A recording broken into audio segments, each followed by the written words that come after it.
dari tahun 2021 sampai dengan 2025.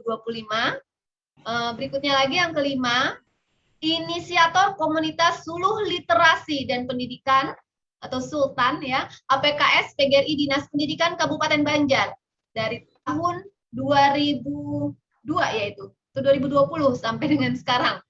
Dan yang 2021. Oke, pastinya beliau adalah seorang caretaker Ketua Himpunan Guru Pegiat Literasi APKS PGRI Provinsi Kalimantan Selatan tahun 2021 sampai dengan sekarang. Prestasinya juga luar biasa. Mohon di-scroll ke bawah, Pak Alsat. Beliau sebagai guru inti program PKP Mapel Bahasa Inggris di tahun 2018. Dan yang kedua, instruktur program PKP Mapel Bahasa Inggris pada tahun 2019. Yang ketiga, finalis guru tangguh berdedikasi PGRI Kabupaten Banjar pada tahun 2020. Yang keempat, finalis guru inovatif apresiasi guru dan kepala sekolah pendidikan dasar Kemendikbud pada tahun 2020. Dan sekarang yang kekinian ini, pendamping guru penggerak program guru penggerak Kemendikbudristek pada tahun 2021. Oke, luar biasa Pak Samsuel Komar. Terima kasih. Artinya teks itu benar-benar sudah melalui proses yang katakanlah melalui riset berdasarkan dari audiens ya Bapak Ibu, bukan pemilihan kata atau teks yang nantinya susah untuk bisa dipahami oleh siswa. Kemudian bahasanya juga sederhana, mudah dipahami, dan juga pemilihan warna dan huruf yang tepat. Nah, Bapak Ibu, untuk pemilihan warna dan huruf ini biasanya juga menjadi masalah tersendiri dalam membuat infografis. Karena biasanya kita dalam membuat infografis ada keinginan untuk menunjukkan jiwa desain yang lebih kuat gitu Bapak Ibu. Maka dipilihlah warna atau huruf yang kesannya bagus menurut kita secara subjektif. Padahal belum tentu huruf maupun warna itu sesuai bagi pembaca. Misalkan seperti ini, pemilihan warna misalkan, maka itu harus mempertimbangkan unsur terang gelap kan ya Bapak Ibu. Nah, kalau misalkan itu terlalu terang, silau jadinya. Baik itu siswa begitu dia baca kan jadinya informasi itu tidak bisa terbaca olehnya dengan jelas kalau misalkan warnanya terlalu terang.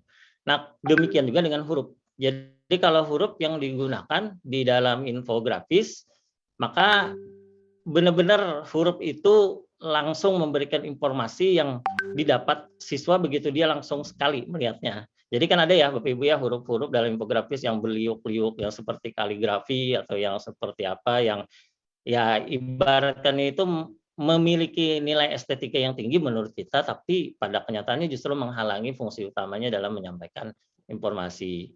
Nah, kemudian ada desain atau layout yang menarik serta proporsional. Nah, ini Bapak Ibu dalam membuat infografis itu biasanya desainnya sudah harus betul-betul diperhitungkan, disesuaikan. Kadang permasalahannya dalam membuat infografis ada memasukkan gambar atau grafis tapi hurufnya nabrak Bapak Ibu. Jadi termasuk juga proporsi dari gambar maupun grafis itu tersebut terlalu besar.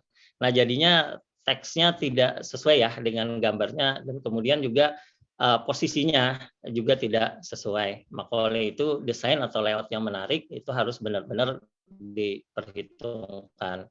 Nah, dalam pemilihan simbol atau gambar yang tepat untuk mewakili teks juga sangat perlu diperhatikan karena gini, biasanya kan kita membuat sebuah keterangan ya, katakanlah kita ingin memunculkan seperti yang tadi sampah. Nah, kadang jenis sampah itu ada sampah daun kering misalnya. Nah, sampah daun kering ini Bapak Ibu kadang perlu pemilihan gambar yang benar-benar selektif. Jadi tidak semua gambar nanti yang disediakan itu benar-benar bentuknya seperti daun kering. Jadi kadang ada yang kayak daun kering, benar sih keterangannya itu daun kering gitu, tapi begitu dimasukkan di sana kita bisa menentukan topik dulu, kemudian menentukan audiens ya Bapak Ibu. Nanti Bapak Ibu kan bisa menyesuaikan nanti audiensnya itu bisa dari kelas TK ya, ini ya yang ikut ya bisa dari kelas TK, SD, SMP sampai dengan SMA, nanti bisa dipertimbangkan siapa nanti yang menyimak dari infografisnya. Kemudian mengumpulkan data atau referensi, ini pastinya dikumpulkan terlebih dahulu sebelum nanti dimasukkan ke dalam bentuk infografis. Kemudian divisualisasikan baru masuk ke dalam bentuk desain ya, Bapak Ibu. Kemudian dirancang, grid layout-nya, kemudian digunakan template infografis. Nanti kalau dalam proses perancangan infografis itu, Bapak Ibu bisa kok nanti bisa membuat baru sama sekali infografisnya atau kemudian membuat dari template yang ada. Nanti kita akan masuk kok ke bagian prakteknya ya. Makanya saya ini agak cepat ya menjelaskannya ya Bapak Ibu, karena nanti saya prediksi di bagian prakteknya itu akan lumayan menyita waktu. Kemudian tambahkan style pada desain infografis, ini menghiasi saja. Kalau misalkan nanti infografisnya masih memerlukan tambahan, niatnya tetap ya Bapak Ibu untuk menarik perhatian dari siswa, kemudian review keseluruhan desain. Ini diperlukan untuk keperluan sebelum kita menampilkan infografis tersebut, maka kita perlu kembali melihat lagi infografis tersebut sudah sesuai, baik itu gambar atau teks yang ingin dimunculkan atau dari susunan teksnya. Biasanya gini sih, yang masalah klasik yang muncul kalau dalam mendesain infografis itu typo ya namanya ya, kesalahan penulisan atau huruf yang ketinggalan ya Bapak Ibu. Jadi kalau misalkan sampah itu jadinya P-nya hilang jadi samah. Nah, itu biasanya kegiatan atau kebiasaan yang biasanya susah untuk susah kebiasaan ya, karena biasanya kita terbiasa untuk itu, maka kita perlu kemudian mereview lagi hasil pekerjaan. Nah, ini Bapak Ibu, jadi kita akan mulai masuk konsepnya dari infografis sebagai media pembelajaran blended learning. Tadi ya sudah saya sampaikan di awal, bagaimana kemudian dari satu teks itu kemudian berubah menjadi infografis, yang kemudian infografis ini bisa diintegrasikan dalam pembelajaran maupun luring.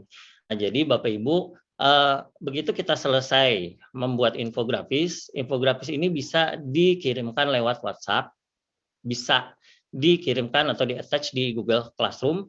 Nah, ini kemudian untuk kemudian bisa disesuaikan dalam pola pembelajaran pola blended learning flip classroom. Nah, ini mudah diintegrasikan karena memang infografis ini mudah ya dikenalkan atau diintegrasikan dengan berbagai situs pembelajaran online serta tatap muka. Mungkin sebagai ilustrasinya begini ya Bapak Ibu. Fungsi infografis ini siswa mencatat dari berbagai materi, demikian meresum ya biasanya ya Bapak Ibu. Kemudian kita bisa ajarkan proses pencatatan yang lebih baik dengan cara yang kemudian bisa menghasilkan sebuah catatan tersendiri dengan pola yang bebas, dengan menggunakan gambar yang mereka inginkan yang kemudian dikaitkan dengan teks yang mereka buat. Oke, Bapak Ibu, ini adalah contoh-contoh infografis dalam pembelajaran.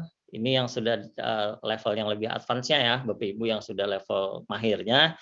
Sebagaimana bisa kita lihat, di sini ada infografis Sultan Hasanuddin diceritakan mulai dari riwayat Sultan Hasanuddin, lahirnya di mana, kemudian sejarah perjalanan hidupnya, kemudian diceritakan lagi bagaimana kemudian jadikan sebagai dalam kehidupan yang ada sekarang, kepemimpinannya, julukannya, hingga kemudian jalan hidupnya sehingga beliau wafat. Nah, ini sebenarnya sih sebagai Bapak Ibu, pendorong saja sebenarnya supaya nanti dari infografis yang muncul teorinya saya kira cukup, maka kita akan hijrah. Ibu moderator, kira-kira waktu saya masih berapa lama ya?